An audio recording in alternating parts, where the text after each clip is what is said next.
Supreme court आईनी bench में फौजी अदालतों में सिविलियंस ट्रायल फैसले के खिलाफ अपीलों पर समाअत। जस्टिस जमाल मंदोखेल ने इस्तफसार किया कि आर्मी एक्ट के मुताबिक फौजी अदालतों के क्या इख्तियारात हैं। क्या कोई शख्स जो फौज का हिस्सा ना हो वो सिर्फ जुर्म की बुनियाद पर फौजी अदालत के जुमरे में आ सकता है। बानी पीटीआई का मकसद फौज और अवाम में गलत फहमियां पैदा करना है। खत लिखकर दहशतगर्दों को सपोर्ट कर रहे हैं, रियासत को शिकस्त देने पर तुले हैं। जेल से कौन खत लिखता है और उसके पीछे कौन से लॉबी काम कर रही है। वजीर आजम के मुशीर राना सनाउल्लाह ने सवालात उठा दिए। बानी पीटीआई ने आर्मी चीफ को खत लिखा है, देखते हैं क्या जवाब आता है। 1-2 दिन में फिर मुलाकातें होंगी, फिर बताऊंगा मामलात नीचे आए हैं या आगे बढ़े हैं। बानी पीटीआई को बनीगाला, नथिया गली और वजीर आला हाउस मुंतकिल करने की तजवीज़ थी, लेकिन उस पर पेशरफ्त अब तक नहीं हो सकी। बानी मुंतकली से पहले तमाम कारकुनों को रिहा करने के ख्वाहिशमंद हैं। वजीर आला खैबर पख्तूनख्वा अमीन गंडापुर का दावा। बानी पीटीआई कौमी लीडर के तौर पर परेशान है, मुल्क की फिक्र है, इसलिए खत लिखा। कोई भी फौज अवाम की सपोर्ट के बगैर तरक्की नहीं कर सकती। बानी ने खत में मुल्क की सूरत हाल का पूरा जायजा लिया। सेनेटर शिबली फराज की गुफ्तगू। तहरीक इंसाफ की 8 फरवरी को लाहौर मीनार पाकिस्तान पर जलसे के लिए दरख्वास्त। लाहौर हाई कोर्ट ने डिप्टी कमिश्नर समेत दीगर फरीकैन से जवाब तलब कर लिया।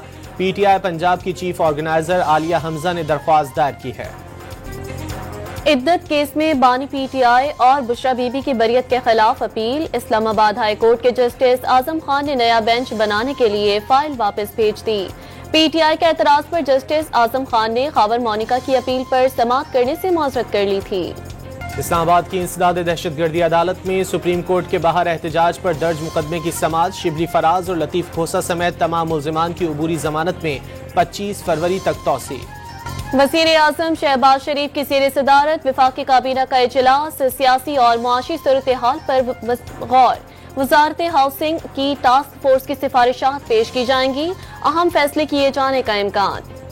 सदर आसिफ जरदारी आज 5 रोज़ा सरकारी दौरे पर चीन रवाना होंगे। सदर जरदारी चीनी हममसब शी जिनपिंग, चीनी वज़ीर आज़म और दीगर आला हुक्काम से मुलाकातें करेंगे। सी पैक, इंसदाद दहशतगर्दी और सिक्योरिटी ताउन समेत पाक चीन ताल्लुकात के तमाम पहलुओं पर तबादला ख्याल किया जाएगा। सऊदी फंड तेल की मौखर अदायगियों के लिए 1 अरब 20 करोड़ डॉलर की सहूलत देगा। पाकिस्तान और सऊदी अरब के दरमियान 1 अरब 61 करोड़ डॉलर के 2 समझौतों पर दस्तखत। तकरीब में वज़ीर आज़म शहबाज शरीफ, वज़ीर खजाना और सऊदी सफीर की शिरकत। कुर्रम में दोनों फरीकैन के बंकर्स मिसमार करने का सिलसिला जारी। 30 से ज्यादा बंकर्स गिरा दिए गए। कुछ हफ्ते के दौरान 453 गाड़ियों ने अशियाए खुर्दनोश कुर्रम पहुंचाया। वज़ीर आला खैबर पख्तूनख्वा ने CMH में कुर्रम में फायरिंग से जख्मी असिस्टेंट कमिश्नर की अयादत की। तिजारती जंग के खदशात पर अमरीकी सदर का टैरिफ लगाने का ख्वाब झाग की तरह बैठ गया। कनाडा और मैक्सिको के लिए अमरीकी टैरिफ 1 माह के लिए मौखर। सरहदों की निगरानी सख्त करने पर टैरिफ अल्तवा में डाला गया। कनाडा और मैक्सिको सरहद पर हजारों पुलिस एहलकार तैनात करेंगे। ट्रूडो ने हमारे साथ अच्छा नहीं किया, ट्रंप का शिकवा। चीन पर टैरिफ लगाने का फैसला ताहाल बरकरार। यूरोपीय ममालिक पर भी टैक्सेस लगाने की धमकी। अमेरिका के मुख्तलिफ शहरों में गैर कानूनी तारिकीन के खिलाफ क्रैकडाउन। 5000 गैर कानूनी मुकीम भारतीयों को मुल्क बदर कर दिया। अमरीकी तैयारा गैर कानूनी शहरियों को लेकर भारत रवाना। 18,000 गैर कानूनी भारतीयों को अमरीका से निकाला जाएगा। अमरीकन पाकिस्तानी वफाकी जज लारेन अली खान ने ट्रंप इंतजामिया को तमाम ग्रांट्स और कर्जे मुंजमद न करने का आर्जी पाबंद कर दिया। जज लारेन अली खान ने ट्रंप इंतजामिया का इकदाम मुमकिना तौर पर आइन से मुतसादिम करार दे दिया। ट्रंप इंतजामिया का इमदादी इदारे USAID को बंद करने का ऐलान। पाकिस्तान में सैकड़ों मिलियन डॉलर के मंसूबे मुंजमद होने का खदशा। सैकड़ों पाकिस्तानियों की नौकरियां खतरे में पड़ गईं। USAID मुलाजमीन को बजरिया ईमेल दफ्तर न आने की हिदायत। ओकाड़ा में सोशल मीडिया पर डकैती की झूठी पोस्ट वायरल करने पर पैका एक्ट के तहत मुकदमा दर्ज। सब इंस्पेक्टर की मुद्दत में पैका एक्ट के तहत FIR काटी गई।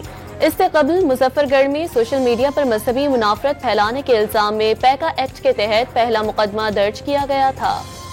लाहौर की एंटी करप्शन अदालत में गैर कानूनी भर्तियों का केस। वजीर आला पंजाब के साबिक प्रिंसिपल सेक्रेटरी मोहम्मद खान भट्टी अदालत में पेश।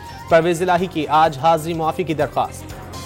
पेशावर हाई कोर्ट के 10 नए एडिशनल जजेस ने अपने ओहदों का हल्फ उठा लिया। चीफ जस्टिस इश्तियाक इब्राहिम ने हल्फ ले लिया। हल्फ बर्दारी की तकरीब में जजेस और वकला की बड़ी तादाद ने शिरकत की। नए एडिशनल जजेस ने मुकदमात की समाअत शुरू कर दी। मराकश कश्ती हादसे की लाशों की शनाख्त का अमल मुकम्मल। मराकश के दखला अस्पताल में 13 लाशें पाकिस्तानियों की निकली।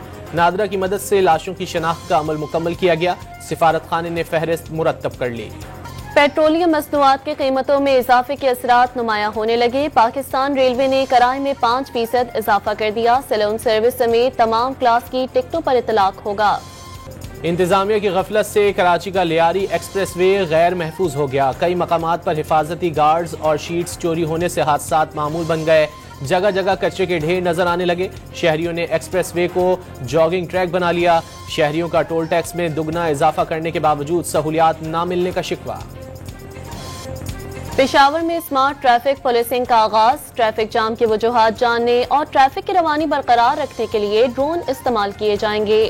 ٹریفک روانی کی مانیٹرنگ بھی کی جائے گی۔ ٹریفک اہلکاروں کی کمی کا مسائل بھی حل ہو جائے گا۔ نیپرا کا مہلک حادثات سے بچاؤ کے لیے ناکافی اقدامات پر ایکشن۔ ہیسکو، میپکو، پیسکو اور ٹیسکو پر 1-1 کروڑ روپے جرمانہ عائد۔ تینوں ڈسکوز پر اپنے انتظامی علاقوں میں پولز کی 100% ارتھنگ کرانے میں ناکام رہنے کا الزام۔ لاہور ہائی کورٹ میں وائرل اور انٹرنیٹ کی رفتار میں کمی کے خلاف درخواست عدالت کا وفاقی حکومت اور پی ٹی اے کو جواب داخل کرنے کا حکم۔ رحیم یار خان میں پابندی کے باوجود کاشتکاروں نے گنے کی باقیات کو آگ لگا دی۔ شعلے دور سے نظر آئے، علاقے پر دھوئیں کے بادل چھا گئے۔ قومی شاہراہ پر ٹریفک کی روانی بھی متاثر ہو گئی۔ 5 فروری یوم یکجہتی کشمیر، مظلوم کشمیریوں سے تجدید عہد کا دن۔ بھارتی مظالم کے خلاف دنیا بھر میں یوم یکجہتی کشمیر کل منایا جائے گا۔ مقصد مقبوضہ وادی میں انسانی حقوق کے خلاف ورزیاں اجاگر کرنے اور بھارت کا مقربہ چہرہ بے نقاب کرنا ہے۔ ISPR نے نمایاں نیا نغمہ کشمیر بنے گا پاکستان جاری کر دیا۔ پاکستان سمیت دنیا بھر میں جان لیوا مرض کینسر سے بچاؤ کا دن منایا جا رہا ہے۔ پاکستان میں سالانہ 1,85,000 مریض رپورٹ۔ پھیپھڑوں، چھاتی، منہ، جگر اور خون کا سرطان سر فہرست۔ وزیر اعلیٰ پنجاب کا جان لیوا بیماری کے خلاف ہر فرد پر کردار ادا کرنے پر زور۔ لاہور میں سہ ملکی کرکٹ سیریز اور چیمپئنز ٹرافی کے لیے محکمہ داخلہ پنجاب نے قذافی اسٹیڈیم کے سیکیورٹی آڈٹ کے لیے خصوصی کمیٹی قائم کر دی۔ ICC چیمپئنز ٹرافی ٹور کا لاہور میں آغاز۔ چمچماتی trophy government graduate college for women پہنچا دی گئی۔ طالبات نے پرجوش انداز میں ٹرافی کا استقبال کیا۔ معروف ناول نگار، ڈرامہ نگار اور افسانہ نگار بانو قدسیہ کو قارئین سے بچھڑے 5 برس بیت گئے۔ بانو قدسیہ کی تحریر میں محبت کی تلخ حقیقت، شگفتگی اور شائستگی نظر آتی ہے۔